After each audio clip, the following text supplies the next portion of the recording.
Welcome to another Tuesday train segment with the 2MK team. Although this will not look like your regular Tuesday train, obviously, as you can see we are playing Under Night instead.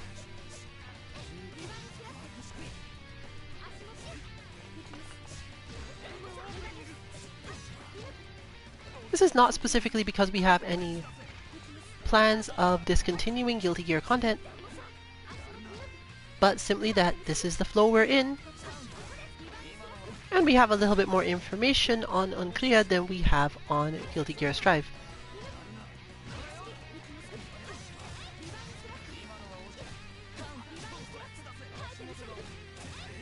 So you may be seeing more Under Night in the coming weeks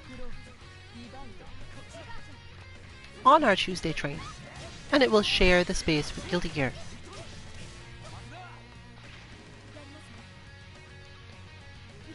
Since we now generally all have this game and the information that everyone who does own it will simply get upgraded to Unclear when it comes out, means that you might as well prepare.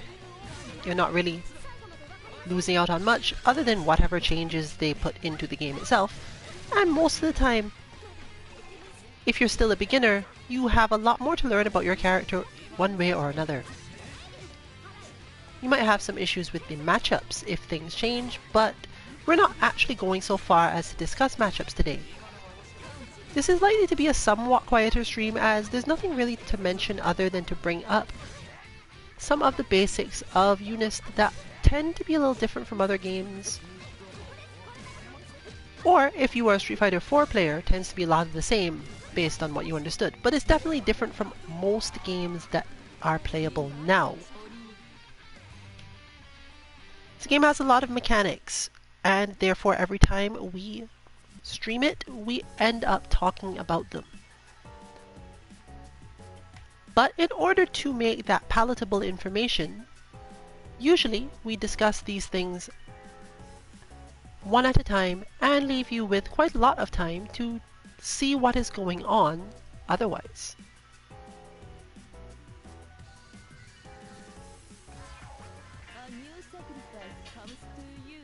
So, we'll start with the absolute most basic one. We have two characters here who are both relatively good at setting up footsie style situations on Wake Up. Pressure is an important thing in this game. You can get just 2A whatever to get good pressure strings going, but those are usually intended entirely to be pressure. And the reason this is so and different from other games that you might be more familiar with is that on Wake Up, all characters have a certain period of throw invulnerability. As in, unlike Street Fighter, you cannot be thrown immediately on Wake Up in a way that you could not get away from. There is no direct mix-up. There are some complicated extra ones with a lot of active frames, but overall, since you never have to worry about your opponent specifically throwing you on Wake Up without you being able to do some form of little option select or perfect timing Wake Up or whatever, things get a little difficult for the pressuring player in terms of just getting close and mashing buttons and hoping that you have to keep blocking. Throws are also relatively tackable even in situations where you have gotten the tick throw set up because of how difficult that is to time. The game does let you throw people who are in block stun, but it increases the amount of time they have to tack out of your throw, meaning that you have to be even more careful with your execution if you want to get very specific types of them. All of this comes down to one thing to remember. It's not just relative to wake-ups, but it's generally relative to pressure and the concepts that go along with pressure. In this game, backdashes are invincible. And depending on your character, this is an incredible help to your game plan. Orie, for example, backdashes like half a screen at a time. Chasing is relatively easier than in many games due to the large amounts of mobility and what we'd like to call full screen footsies that UNIST tends to involve. But above all else, remember that if you are just in pressure and you don't think that your opponent is going to quote-unquote call you out with a long-reaching move, just backdash. You will get away, at least. And this means that the player trying to solve the problem of an opponent getting away has to come up with some fairly creative ways to do this.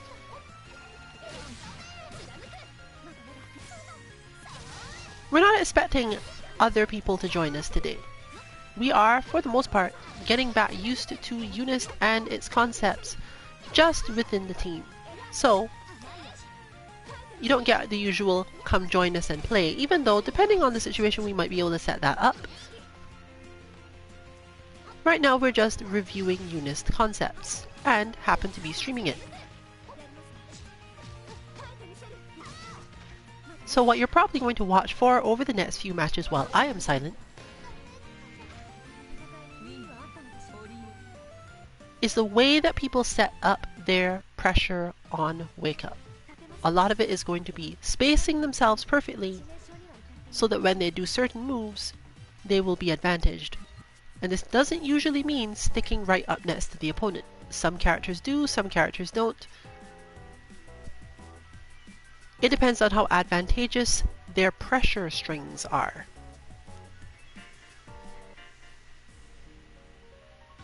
And in some cases, how good their chase ability is in the matchup.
あなたには犠牲になってもらいます。ファーストクローズ、ディバイド。こっちだ。暗いな。こっちだ。リバースラッシュして、エバージョン、ここです。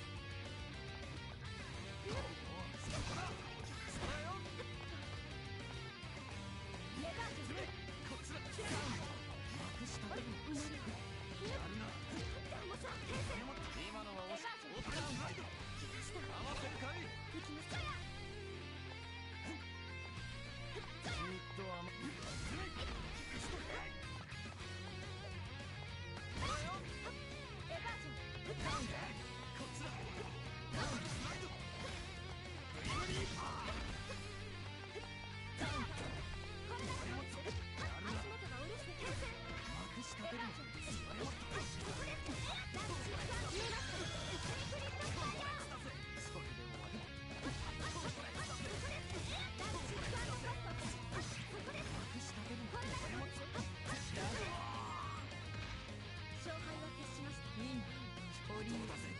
セカンドクローズ、ディバイド。行きます。ここです。ダンスの前。行きます。やります。まだ行きます。ここからです。行きます。エバージョン。こっちだ。こっちだ。こっちだ。こっちだ。まだ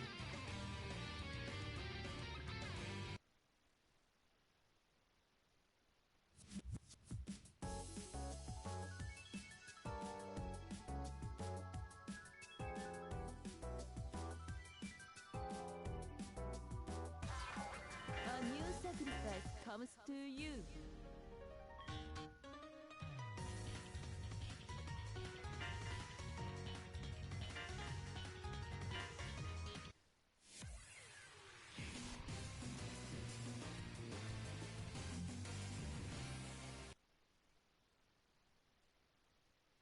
風が騒がしい。この風の流れ、やる気なのね。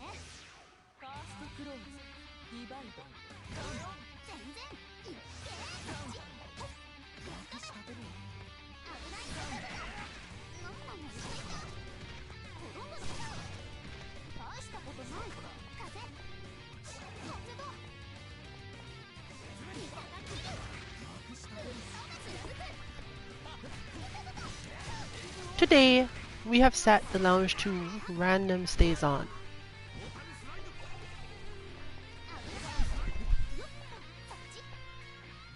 Or rather, it just uses a random system to determine whether or not a particular player should be off or on. This is also to spread out who will get to play against who, because overall, UNIST is a game where a lot of the skills you use in other games carry over quite well, at least until you start fighting people at the mid and higher levels, which we are not really. Anything you see that appears to be skill at this game is a matter of the combos being relatively easy and intuitive in certain cases, and understanding and skill from other fighting games.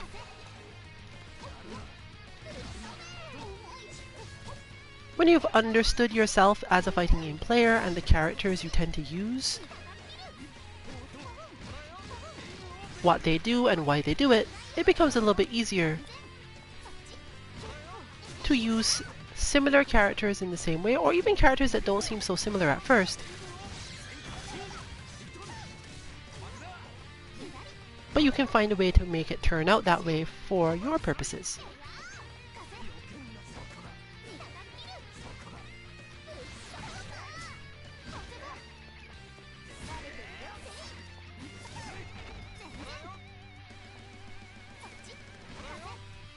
For example, despite his tendency to back off and try to zone, the natural flow that Cosmic Wolf uses still ends up with him managing to win Vorpal occasionally. 今のは諦めてなきゃ勝てたかもしれないんだけどな。この心を And that brings us to the next thing you need to remember about this game.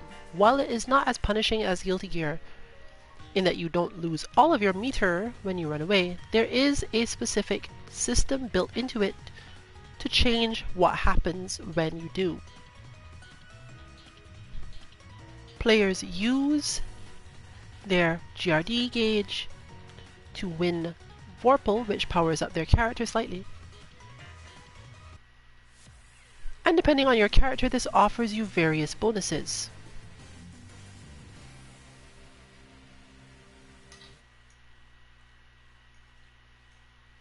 So, there's a lot of different specifics that happen and therefore not worth going into, but watch that bar on the bottom of the screen.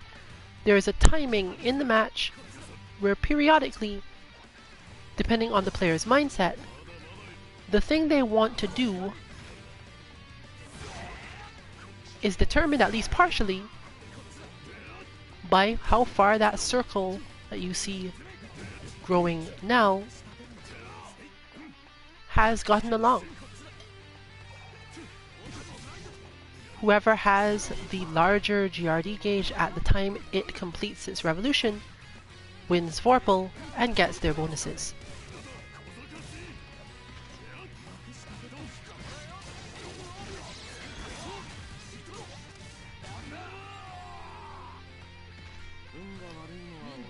So, since it seems like we're not going to be looking too much at pressure for the time being, let's spend some time paying attention to that gauge instead, especially given who's playing now.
ディバイド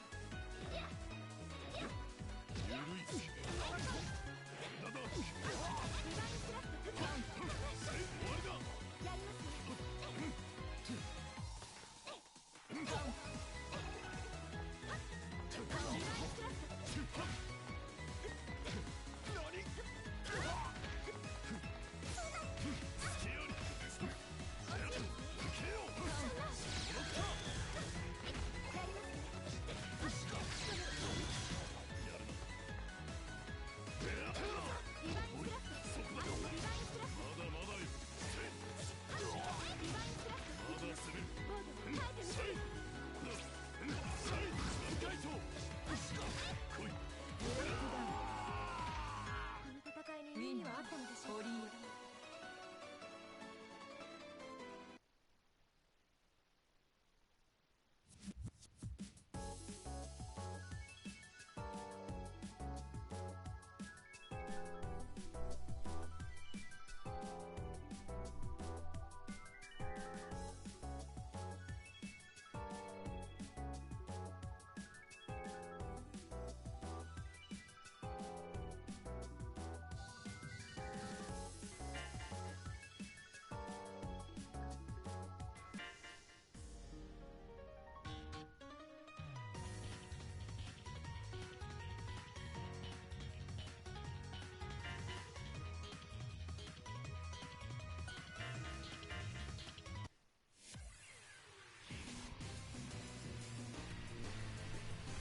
The Orient Mirror is one of those places where the bat dash goes back to mattering quite a lot.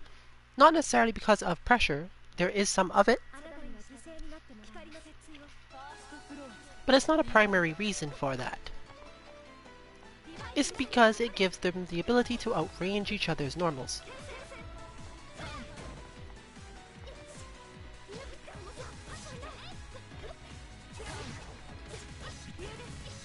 If you can bat dash at the exact moment that your opponent thinks to commit to their attack, you can often punish them with Divine Thrust. But this is about believing they're going to do it. Fortunately, because bat dashes in many games are just long enough that a practiced player can bat dash, mentally let go of anything going on, simply watch their opponent and confirm whatever needed to be confirmed. It's a skill that comes up a lot in this matchup. Even Oria's longest lunges at certain timings will not catch up with the bat dash of another Oria.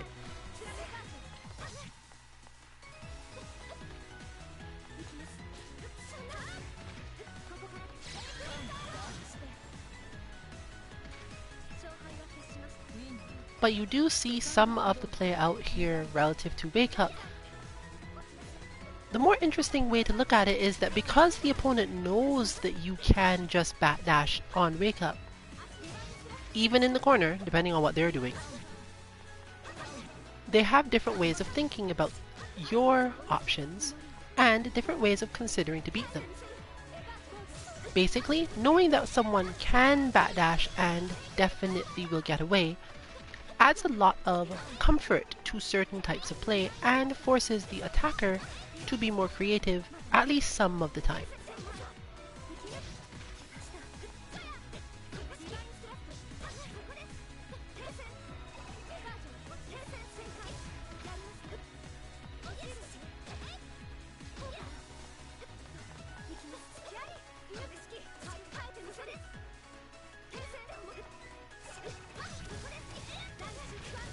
This is why you can see the neutral jump being such an integral part of the matchup.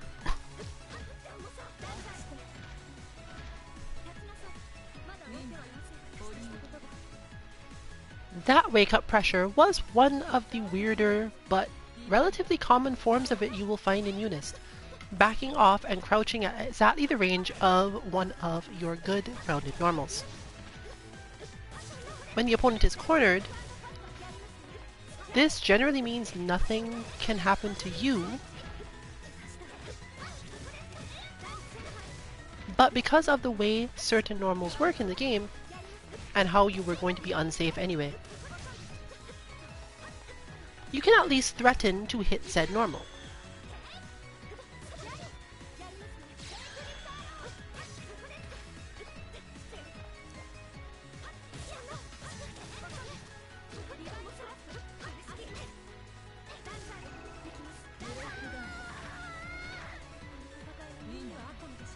An opponent who fears this doesn't really have time to wait until they see it. They have to backdash more or less immediately. Depending on the character, this allows you to quickly dash up and throw, but the dash up throw is often going to be teched if your opponent chooses to simply block.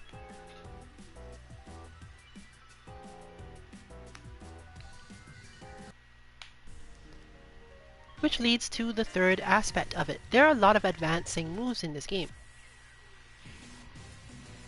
Similar to Dragon Ball FighterZ, where you can sometimes use your light auto combo to move you forward enough to do the equivalent of footsies by filling space instead, you can see similar things happening in this game. Not all characters do this, because not everyone's buttons actually advance them, but there are a few characters that can use their assault, or even some particular specials, just to fill that space and make sure that they have control so you can't jump out, or similar. Corner guard, therefore, is a skill you need a lot higher in this game as a generality. Since you cannot spend as much time actually pressuring opponents in the corner until you're quite good, or just willing to do it with just 2A.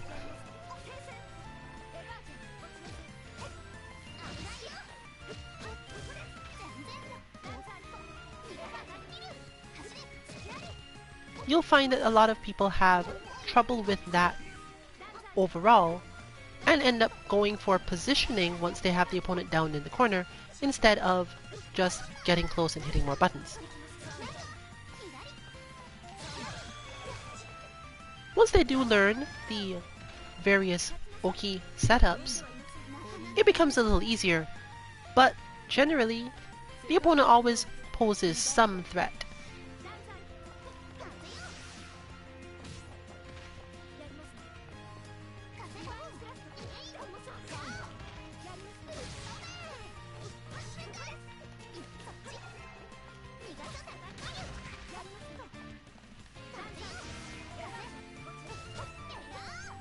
There is, however, one useful aspect of this for the attacking player, as you might have seen demonstrated a little while ago, but wouldn't necessarily have been able to recognize as that what was happening. A move with a lot of active frames that also covers a lot of space, or that has multiple hits of a certain type, becomes more useful. Simply because, in order for the opponent to backdash, because they've seen you do something, unless they have perfectly timed it on the wake up, they have to release block, even if just for an instant, and that means that they won't be blocking their multi-hit move. They don't really have to release block. They could commit to blocking on wake up, or they could commit to backdashing on wake up. But the feeling of seeing something coming that looks slow but you don't want to get hit by,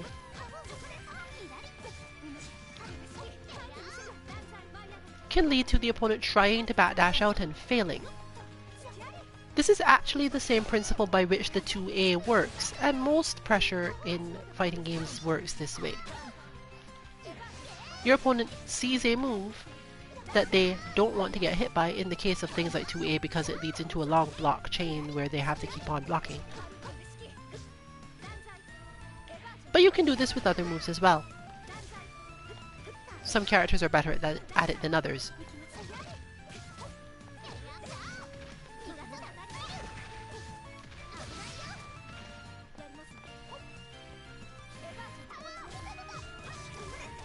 As players get higher in skill, it tends to be harder to get them to flinch by doing an approach move on their wake up.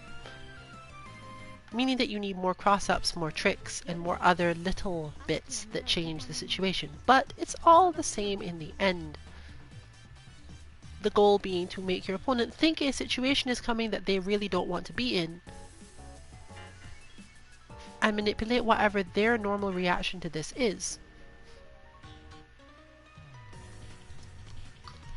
Step 1, therefore, figure out what your opponent does not like to happen.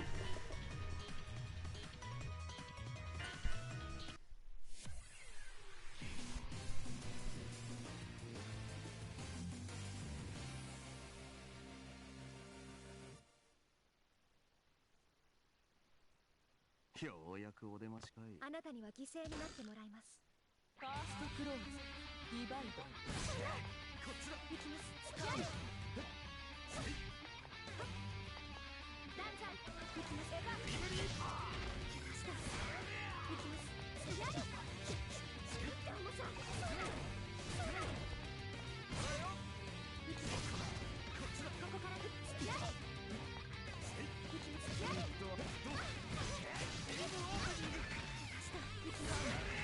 最後まで行きます。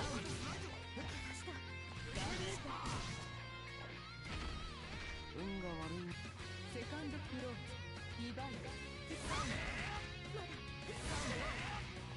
だ負けられないわけですよ。行きます。こっちだ。行きます。こっちだ。俺やるな。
さあ、し合おう。正義の名のもとにあなたを救済します。ファーストクローズ、ディバイド。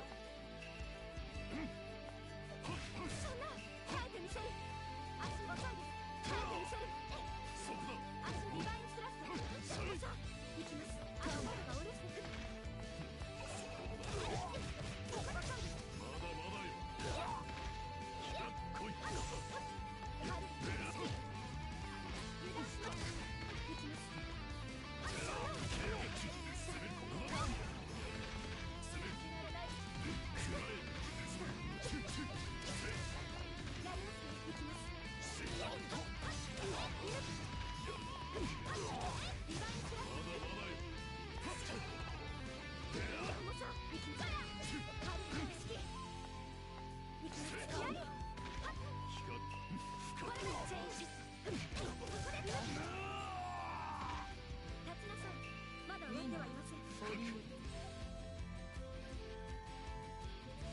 セカンドクローズ、ディバイド。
And this match brings us back to another mechanic to add to what we've been discussing.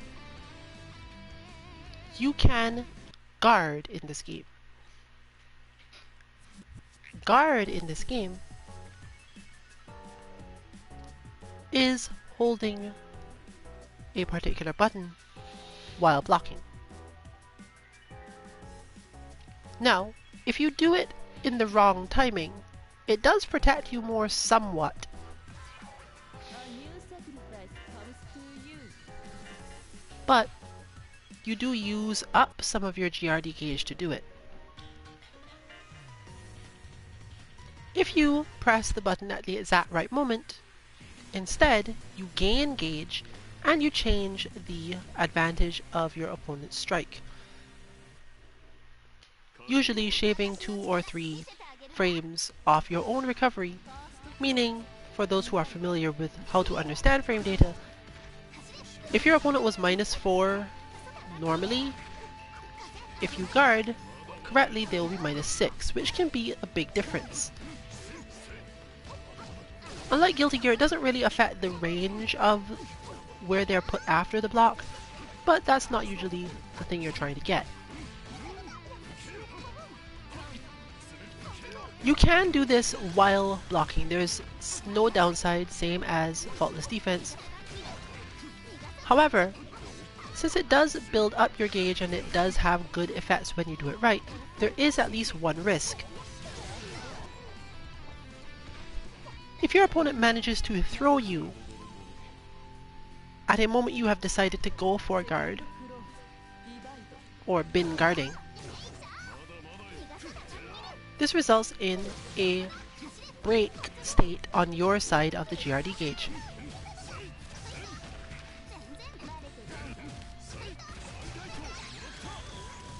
We won't go into exactly what that does. It is, like most things in this game, not necessarily complicated, but at least has a lot of details.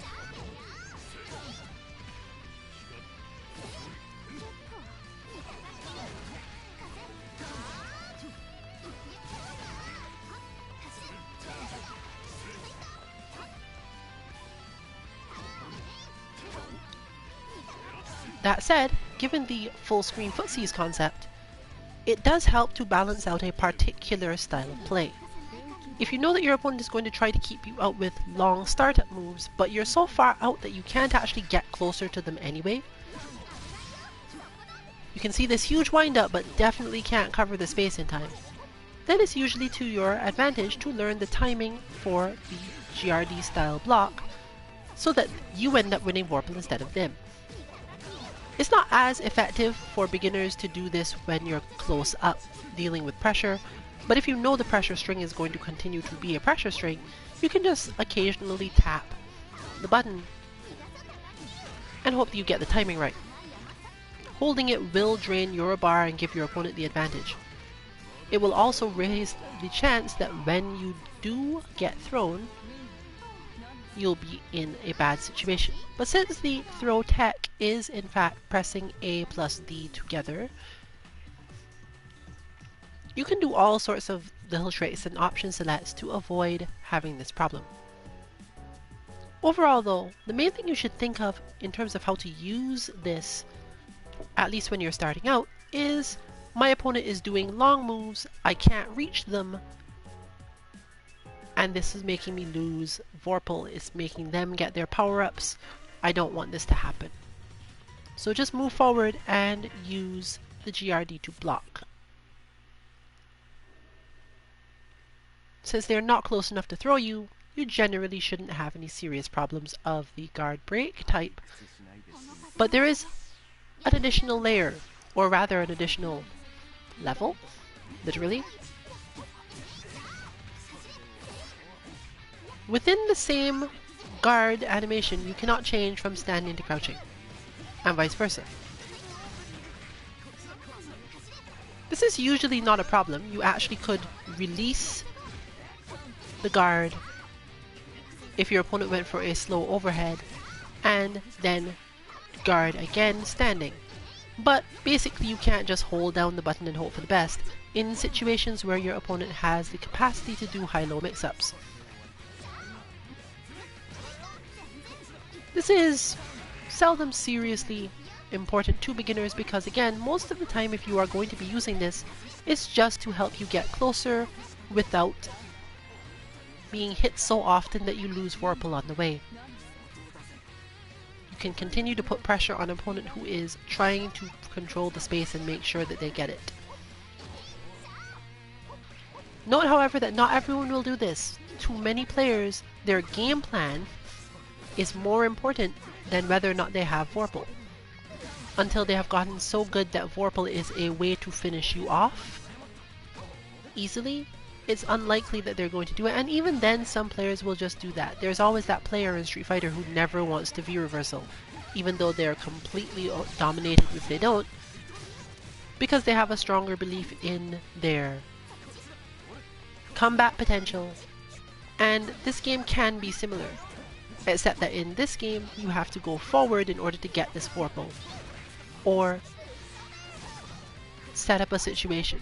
Other people might just go, you know what, I don't need it. Whatever it is you do from here, even with you winning Vorpal, even with your gauge being the one that is empowered, I am confident enough in my neutral play or keep out game that I actually don't care if I have no gauge for this.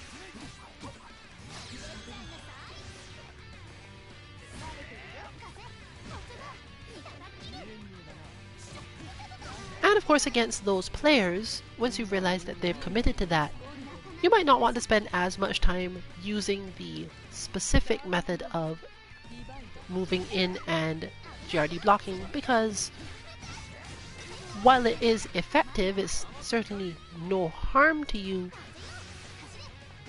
It is easy to get caught in the idea that because you do this, your opponent is going to be under more pressure mentally, and some people this just isn't true for.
あなたには犠牲になってもらいます。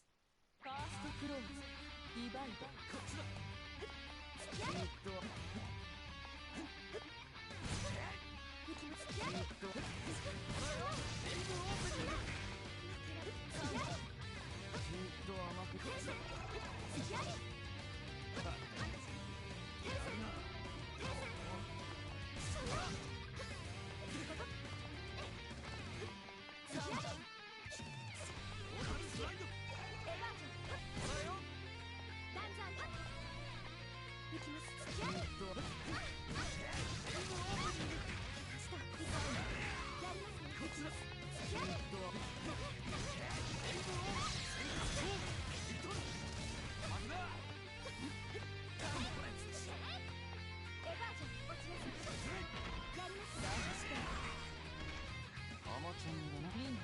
ゴルゴンセカンドクローズディバイド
正義の名のもとにあなたを救済します。 And of course, this all brings us to the last mechanic that needs to be remembered. What do you do when all else fails? When you have been blocking for a long time? When you are even GRD blocking correctly, but that doesn't seem to deter your opponent in the slightest? At that point, you get to use your guard thrust.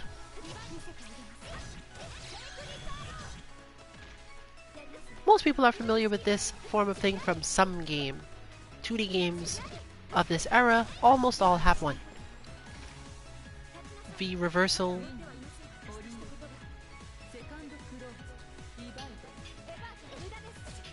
similar things, dead angle attack, whatever Dragon Ball has, I've already forgotten the name of.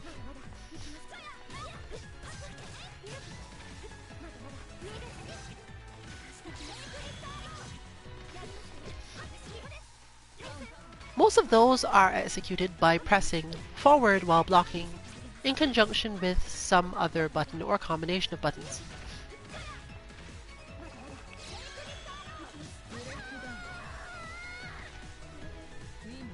This game uses a different version.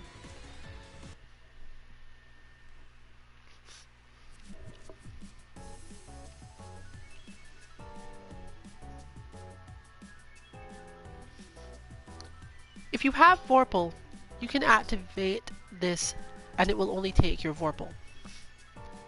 If you're not in Vorpal, if you have enough gauge, it works out fine as well.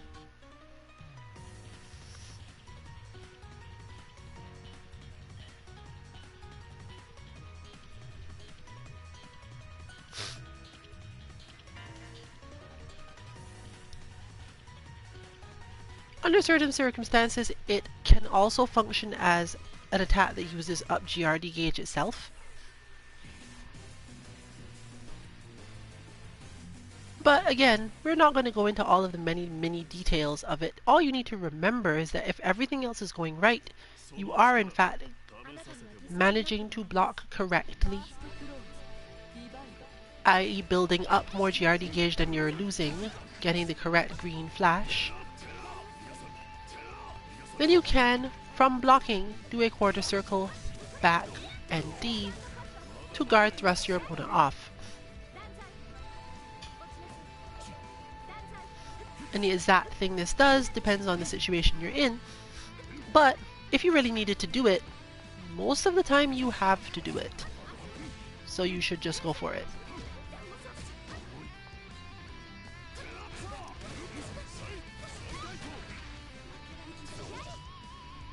This is often the case if you find yourself close to or in the corner. against an opponent who has demonstrated that they know how to keep you there, even if you backdash, even if you try to time your jump out. Basically, an opponent who has the aforementioned strong corner guard ability.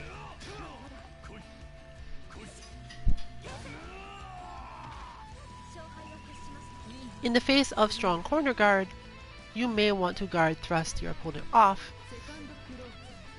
Simply because the situation is already disadvantaged to you, you might as well do that to resolve it.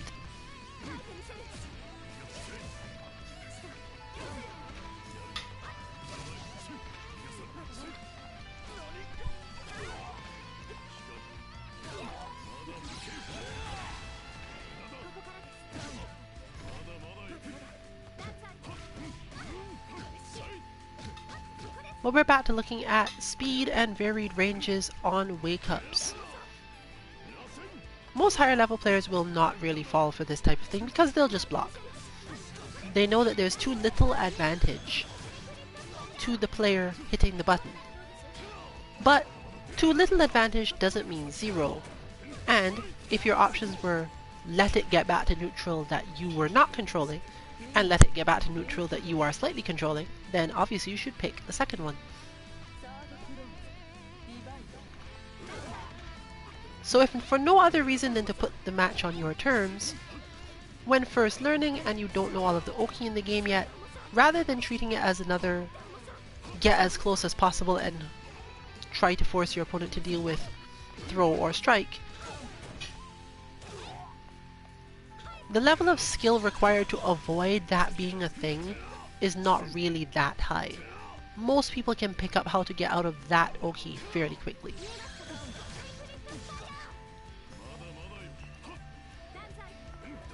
What they may not be able to figure out how to deal with is you guaranteeing yourself control of the neutral in a game where neutral is played at relatively long range. And it brings us to our final note, even though this is not really a mechanic for you to learn. Combos in UNIST can be sort of long.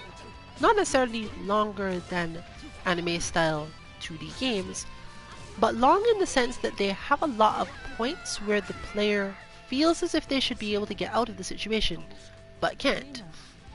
You'd expect to drop out, but your opponent gets to keep on hitting, or there's a long delay in between their characters' strikes.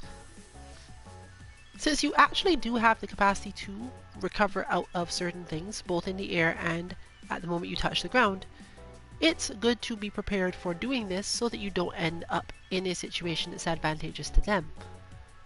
But most of us have learned, okay, this combo is about this long and I've seen a special happen, so it's time to recover out. That isn't how UNIST works. If you find that getting hit for a long time stresses you out in one way or another, your best bet is to look at the bar, as in the health bar, while you are being comboed. You should be able to maybe keep the combo count in your peripheral vision, and there is something there you can see that will tell you approximately when you need to escape. While the combo is going on, under each is a slightly more descriptive bar that gets smaller faster and faster. When that bar starts to shrink faster than your opponent can launch another attack, it means their combo is probably over.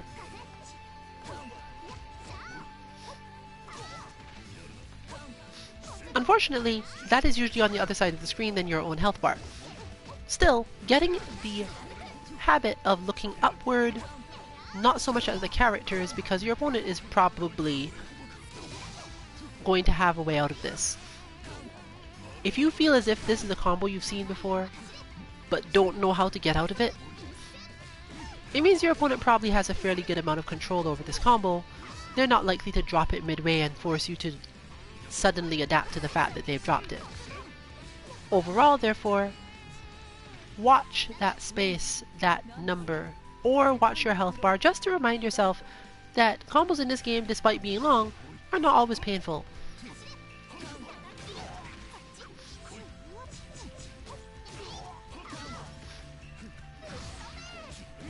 And this is particularly true because this game does have proration, which means that the damage a combo does changes based on what the first hit was. And most pressury moves, most 2A or 5A, have pretty poor proration, meaning that even if you got hit with a long combo that started with one of those because you didn't block on wake up correctly or your opponent happened to use it at the right time, you might not be taking on that much damage in the end.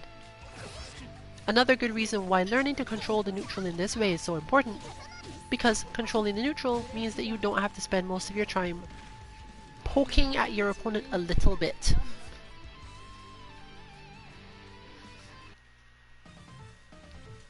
Mastering long combos, but only ever being able to get to use those combos from your 2A is useful, but not more useful than winning neutral or whiff punishing into big combos or understanding how to use your Vorpal. They are all approximately equal, so the player can choose the path they wish to take. This is just our way of reminding people that it can be evened out by not getting flustered when you have been hit by an attack or a combo that seems to go on for a long time.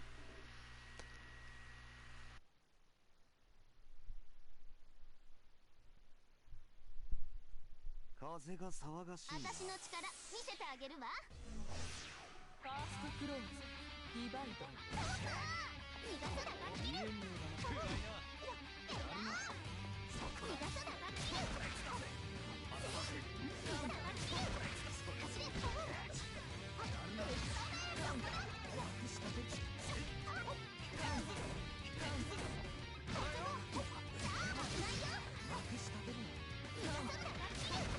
今のは惜しかったな。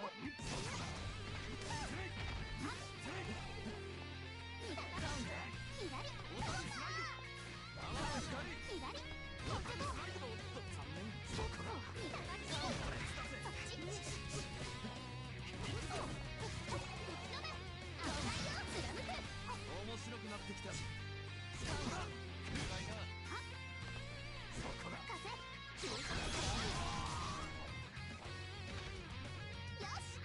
セカンドクローズディバイド。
風が騒がしいな。あなたには犠牲になってもらいます。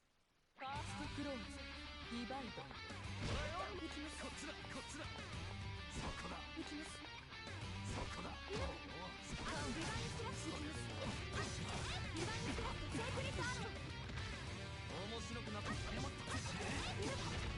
のは開けられないわけがある。ボタンスライド。最後の処理リバインスラッシュ。それで落ちていエヴァンス攻めこっちだ。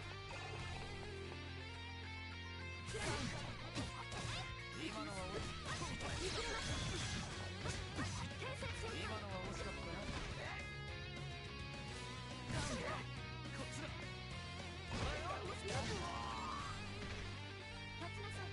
まだ追んではいません。オリオセカンドクローズディバイド。ボタンスライド。ボタンスライド。おっとそこだ。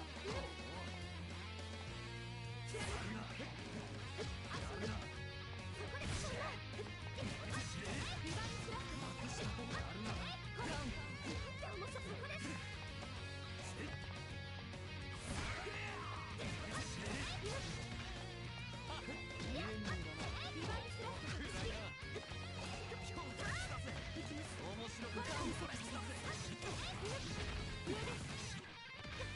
面白くそこだ。足元がお留守なんだよ。それで終わりだ。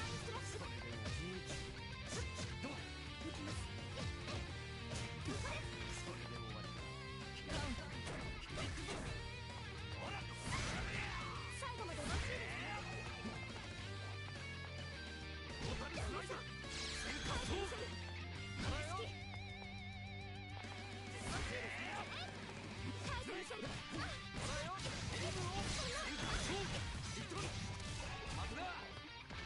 ここから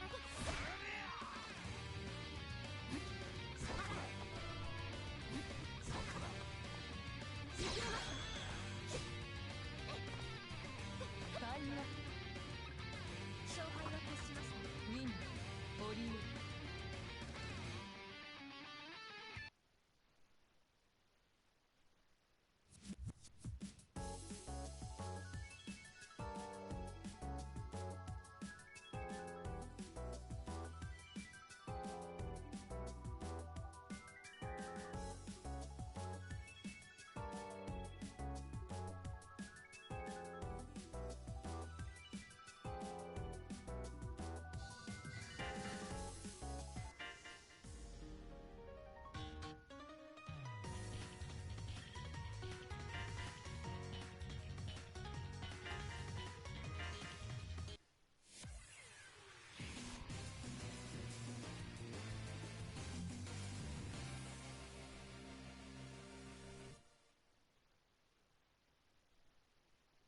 風が強い。あなたには犠牲になってもらいます。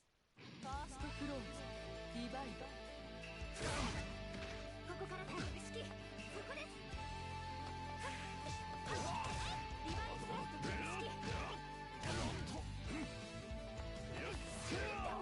好き。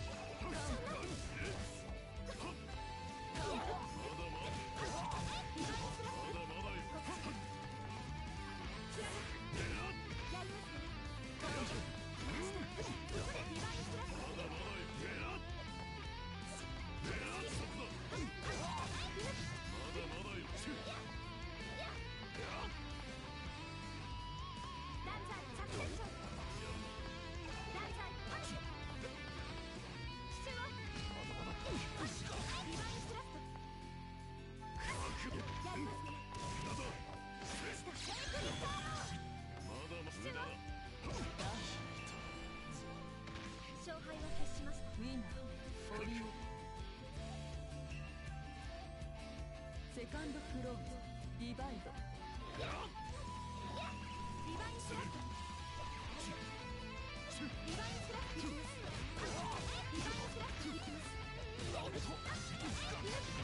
ーフリットアート。まだまだい。足リバインスラッシュ。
A new sacrifice comes to you.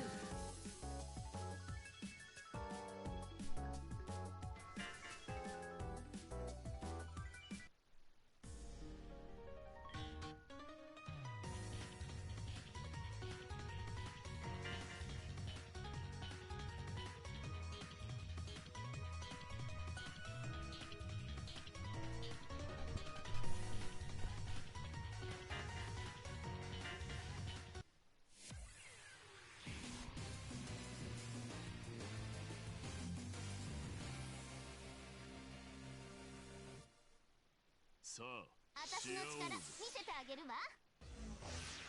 ファーストクローズディバイド。貸せ。そっち叩き。そっちしゃーれやー。逃が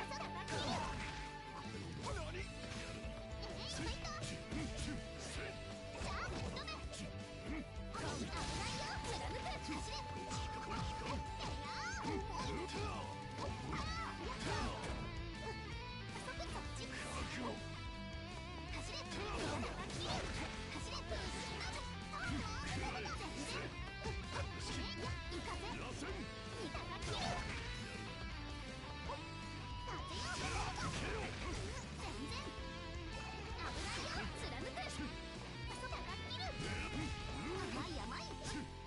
さあ止め。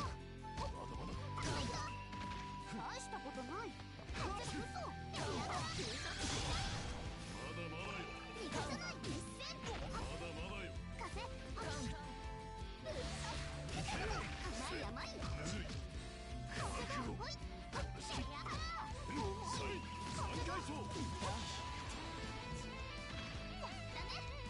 セカンドクローズディバイド。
Unlike our Guilty Gear Tuesday trains, part of the reason that we use the UNIST ones is because we actually don't intend to go for as long, most of the time. Therefore, this will be our last on-stream match of the night. I would say the lounge will stay open, but as for this week the lounge is not actually open to anyone to join anyway, this doesn't mean anything. Look out for more content next week. It could be UNIST, it could be Guilty Gear, but either way, it won't be closed to the public again. we've had our 1 week refresher if it's UNIST, and we don't tend to need one for Guilty Gear.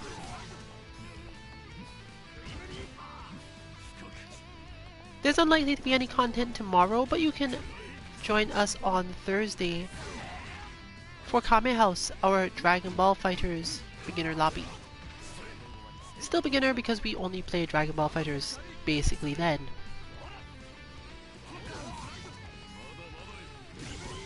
For those looking out for bot content, as far as I know, they don't have any plans to release Gil in the timing that I will actually make a bot for him.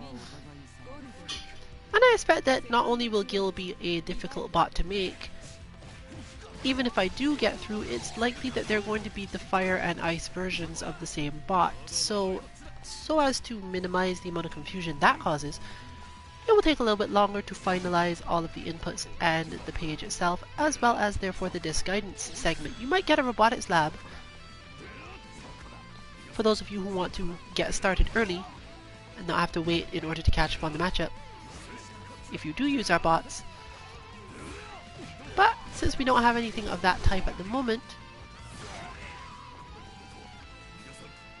we did have some issues before that did not result in all of our Dead or Alive bots actually being clearly shown.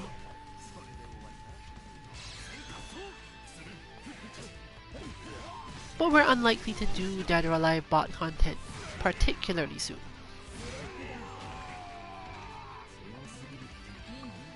Meaning that on Friday you may get Dead or Alive itself, or you may get nothing, but you can join us next Monday for Mishmashing Battle Lounge in Street Fighter V. That brings us to the end of this stream though. This has been Rillian for Team 2MK. Good luck with your training and good night everyone.